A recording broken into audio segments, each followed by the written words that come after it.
Olá, pessoal, muito bom ter vocês aqui de novo em mais um episódio do Mitologia Grega, a série na qual a gente segue essa obra aqui, Mitologia Grega, do professor Junito de Souza Brandão, que, como vocês sabem, tem um linkzinho aí embaixo na descrição, onde você pode adquirir a obra e ajudar a Ananke a ganhar uma comissãozinha da Amazon e manter o nosso trabalho.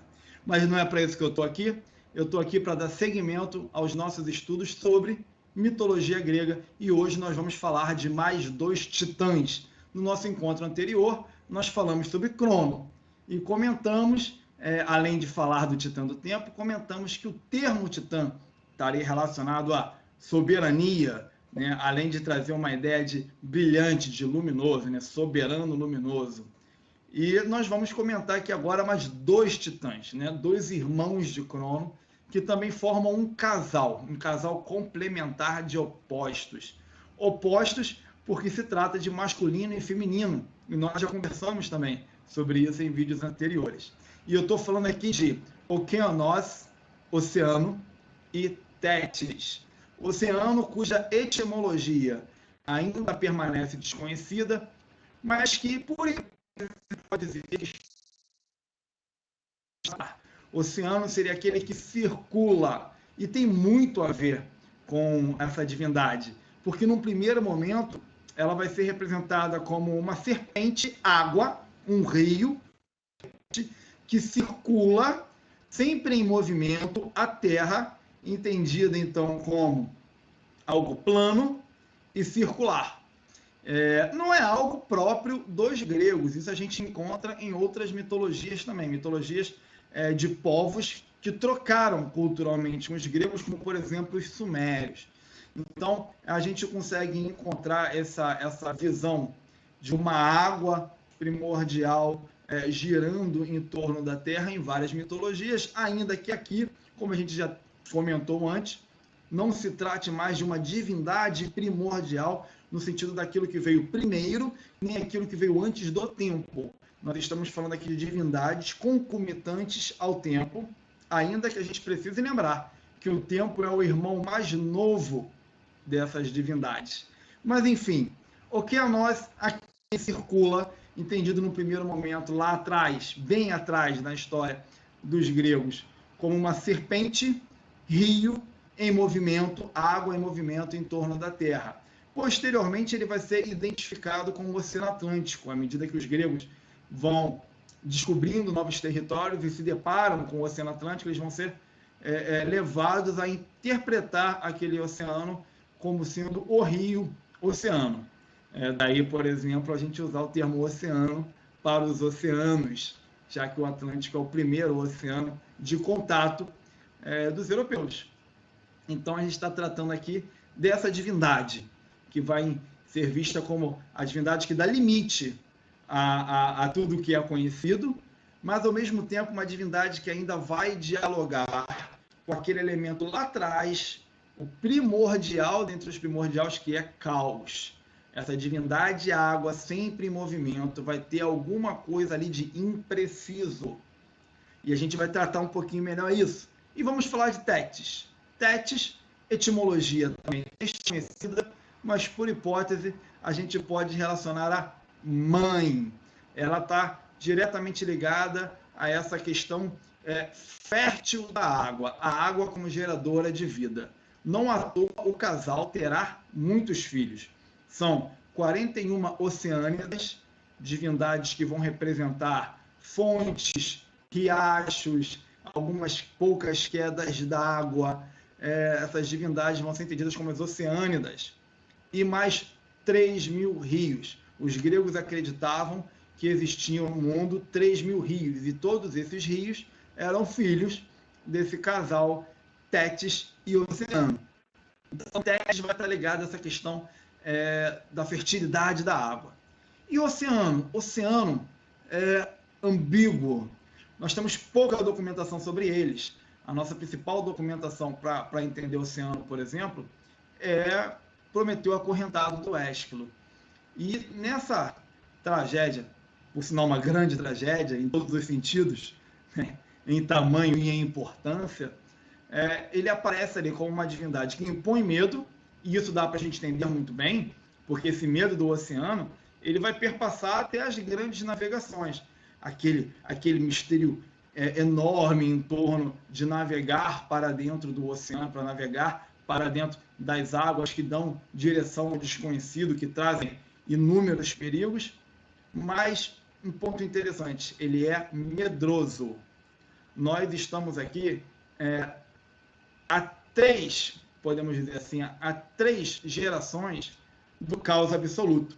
Então o oceano traz essa questão caótica, mas ele não pode ser tão caótico quanto a gente vê anteriormente. E ele vai se tornar ainda menos, porque na geração seguinte, quando nós teremos então Zeus aparecendo como o último ordenador, aquele que dá a forma final do cosmos, a ordenação como nós entendemos o cosmos hoje, Zeus vai imprimir ao oceano, através da sua força, do seu poder, forma.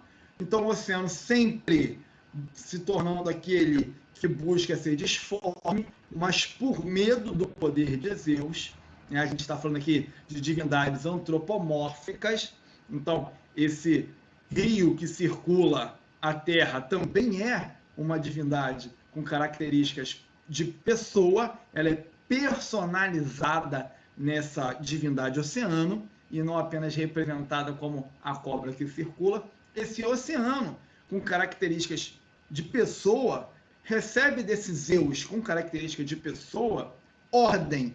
Né? Zeus é o ordenador último, aquele que vai trazer a ordem da qual o cosmos se vê finalizado. E essa ordem, obviamente, está relacionada ao seu poder. Então, o oceano imprime temor, mas também é medroso. O oceano gera vida com Tétis, que é o princípio de atividade, mas gera medo por ser causador de morte. Então, o oceano é ambíguo, e ao mesmo tempo em que é ambíguo, encontra num princípio feminino, que é sempre um princípio arredio à ordem, dentro dessa ótica que a mitologia grega nos traz, e outras, né, mitologias de povos que trocaram com os gregos. Ela, então, dá ao oceano essa característica de ser fértil. Os dois têm muitos descendentes. São muitos filhos, e dos filhos, muitos descendentes. Não à toa, diferente do pai, as oceânidas não são medrosas, né? Ésquilo apresenta elas para a gente como aquelas que vão enfrentar Zeus, aquelas que vão preferir a morte a sucumbir às vontades do monarca dos deuses. Elas, mulheres, arredias à forma, né? O princípio feminino sempre visto como um princípio arredio à forma, e o princípio masculino sempre visto como um princípio ordenador. O casal Oceano e Tétis trazem essa questão ambígua, porque Oceano é tudo menos ordenador, mas ele também é aquele que dá limite à Terra. Isso é um ponto muito interessante. O limite do que pode ser conhecido, né? Até onde se pode chegar. Então, ele, nesse sentido, ele ordena, mas ele está sempre em movimento, sempre inconstante. E, nesse sentido, ele escapa à ordenação.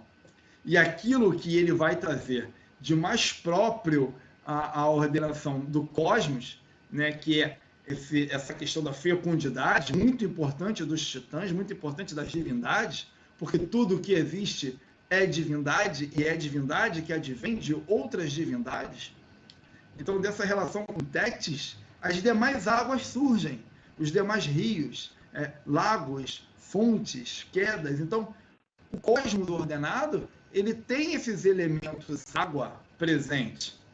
Esses elementos água que compõem a ordenação advêm desse casal.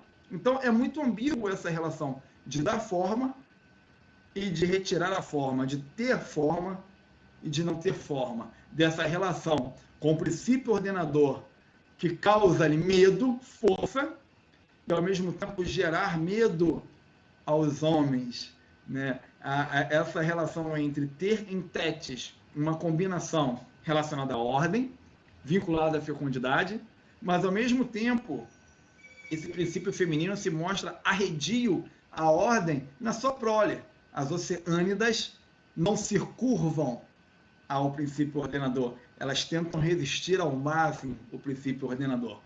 E esse casal, então, é o tema, né, obviamente, desse nosso vídeo, ou melhor, foi o tema, a documentação é escassa, e é basicamente isso que a gente tem deles.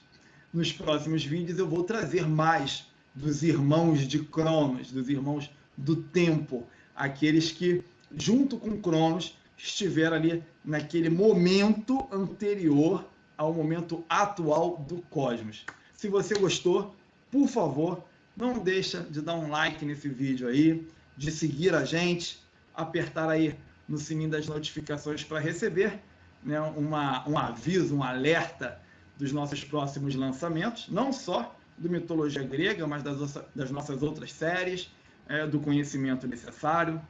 Dê uma olhadinha, se for possível, no nosso site, no nosso Instagram. Talvez você encontre algo muito legal. A nossa livraria está sempre recebendo livros novos e talvez tenha algo ali que te chame a atenção. Vejo vocês no nosso próximo encontro, em que ainda estaremos tratando dos titãs. Um grande abraço.